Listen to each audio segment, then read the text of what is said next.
Adillah pada kami tak bodoh, meski memang kami tak pandai, tapi kami berjanji akan tetap mengkritik sesuai isi hati.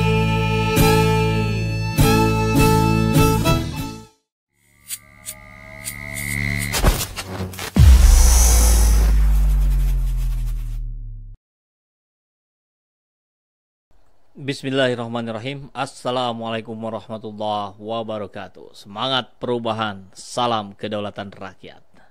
Sahabat AJTN semua, Prof. Denny Indrayana kemarin sudah memberikan surat terbuka ya untuk DPR, pimpinan DPR untuk memulai proses dugaan pelanggaran konstitusi yang dilakukan oleh Jokowi. Dan suara-suara dari berbagai sumber mulai bermunculan untuk dorongan memakzulkan Jokowi atas pelanggaran yang sudah dilakukan, minimal dugaan pelanggaran. Dan saya dapat tulisan yang menarik pertama dari guru saya, Ustadz Rizal Fadilah. Yang kedua, perkembangan kasus Yusuf Blegur ya, yang tadi siang dipanggil ke Polres Metro Depok. Kita akan lihat ada apa sebenarnya di balik pemanggilan ini. Mungkin ada sesuatu yang bisa kita cermati, kita waspadai, dan kita antisipasi untuk kedepannya. Sekaligus tentu kita doakan juga Yusuf Blegur untuk tetap kuat, tabah, tetap berada di barisan Anies, tidak tergiur oleh iming-iming apapun. Karena luar biasa rupanya yang dijegal bukan hanya Anies, bahkan relawan Anies pun dijegal. Mengerikan sekali. Baik, langsung saja kita mulai ya. Ini judulnya, Jokowi jadi musuh rakyat. Mengerikan kalau betul. Mudah-mudahan sih tidak, tapi faktanya mengarah ke sana gitu. Dari mulai KKN hingga cawe-cawe politik. Luar biasa ini. Kita lihat langsung tulisan dari Rizal Fadilah ya. Jokowi menjadi musuh rakyat. Ini saya dapatkan dari mana ini? Jakarta1.com ya. Hari ini masih hangat. Fresh from the oven. Berulang kali aksi unjuk rasa buruh dan dokter untuk menentang Omnibus Law tenaga kerja dan kesehatan. Ya, kita lihat kemarin luar biasa, banyak sekali ya memacetkan jalan. Jarang-jarang itu ya dokter sampai turun ke jalan. Ini ada persoalan besar ini. Meski unjuk rasa adalah hal biasa, akan tetapi jika berulang kali maka itu menjadi luar biasa. Apalagi ternyata kini dilakukan oleh para dokter. Jarang, bahkan mungkin baru di rezim ini ada unjuk rasa para dokter yang menentang undang-undang, sinyal bahwa situasi semakin parah. Benar bahwa buruh dan dokter hanya sebagian dari elemen rakyat, tetapi itu kulminasi dari kekecewaan rakyat pada kebijakan pemerintahan Jokowi.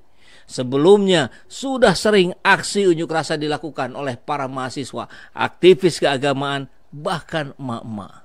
Jokowi dirasakan mulai menjadi musuh rakyat.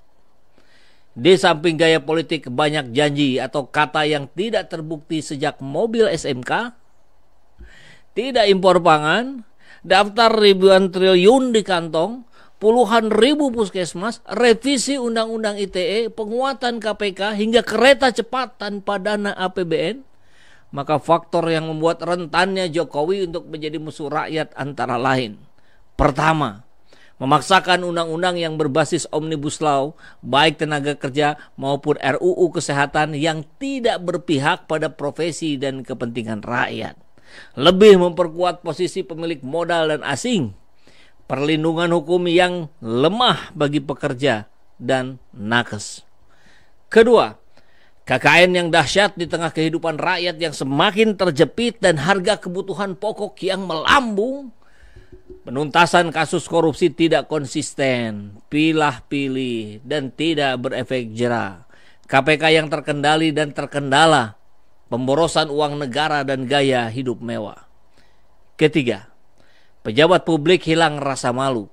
Presiden yang terang-terangan cawe-cawe bermain politik demi kepentingan kekuasaan. Menghabisi lawan politik dengan memperalat hukum, serta para pejabat yang rangkap jabatan dalam tampilan politik tamak atau serakah. Keempat, jauh dari karakter negarawan tetapi menjadi pebisnis bahkan tukang jual proyek. bagaimana IKN sudah diobral dengan hak tanah hingga 160 tahun.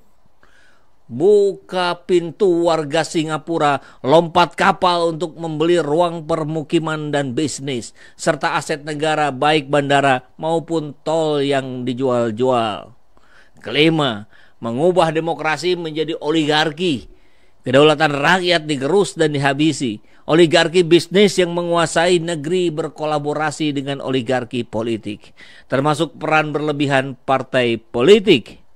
Konsepsi dan kebijakan democratic policing mendukung proses penggerusan demokrasi. Atas dasar itu, maka wajar jika rakyat melihat Jokowi sebagai pemimpin yang tidak bersahabat pada rakyat. Rakyat pun wajar pula untuk tidak peduli dan tidak bersahabat pula kepada Jokowi. Sederhananya, Jokowi menjadi musuh rakyat. Prediksi ke depan akan semakin keras, bahkan teriakan agar Jokowi mundur dari jabatan sebagai presiden, atau masif gelombang desakan kepada DPR dan MPR untuk memproses pemakzulan presiden. Terlalu lama rakyat tidak dihargai akan hak-hak dan kepemilikan atas kedaulatannya. Konstitusi yang diabaikan, bahkan diinjak-injak. Pemerhati Politik dan Kebangsaan, Bandung, 8 Juni 2023. Rizal Fadilah. Ya, ini kita tangkap sebagai sebuah isi pikiran dan mata hati rakyat. Kalau kita mau saja membuka diri, kalau kita mau saja melihat ke kiri dan ke kanan situasi yang ada di sekeliling kita, maka saya yakin semua sepakat dengan apa yang dituliskan oleh Rizal Fadilah ini. Bagaimana kita melihat pemimpin yang tidak lagi menjadi tuntunan, yang harusnya menjadi teladan, justru membuat kita repot untuk kita jelaskan pada anak-anak cucu kita bagaimana keteladanan yang tidak boleh diteladani. Bagaimana cara menjelaskannya? Pusing sekali kita. Dan satu lagi informasi yang kita terima dari abang saya Yusuf Blegur, yang tadi memenuhi panggilan polisi dari Polres Metro Depok karena tulisan Capres GMNI versus Capres HMI, Anies Baswedan versus Ganjar Pranowo. Ini proses yang normal, ini proses yang wajar untuk kita lakukan sebagai orang yang punya daya pikir. Menyandingkan, kemudian membandingkan. Sosok Ganjar alumni GMNI seperti ini, sosok Anies alumni HMI seperti ini. Dan itu adalah sebuah opini dari rakyat. Kebetulan rakyatnya bernama Yusuf Blegur. Kebetulan rakyatnya alumni GMNI. Kebetulan rakyat ini adalah seorang Soekarnois sejati. Maka ketika dia berbicara, melihat sebuah fakta dan data yang ada di depan mata dia, bahwa ternyata Anies yang lebih baik dibandingkan Ganjar, kenapa yang di sebelah sana kemudian menjadi kebakaran jenggot? Apa karena itu? Apa karena gagalnya memframing Anies Baswedan untuk ditempatkan di kelompok kanan, kelompok Islam? Karena faktanya ternyata banyak pendeta yang bahkan pastor yang membuat sebuah relawan untuk mendukung Anies. Banyak testimoni dari para pemuka agama lain selain Islam yang melihat dengan jernih bahwa Anies Baswedan pemimpin terbaik dilihat dari semua aspek yang ada.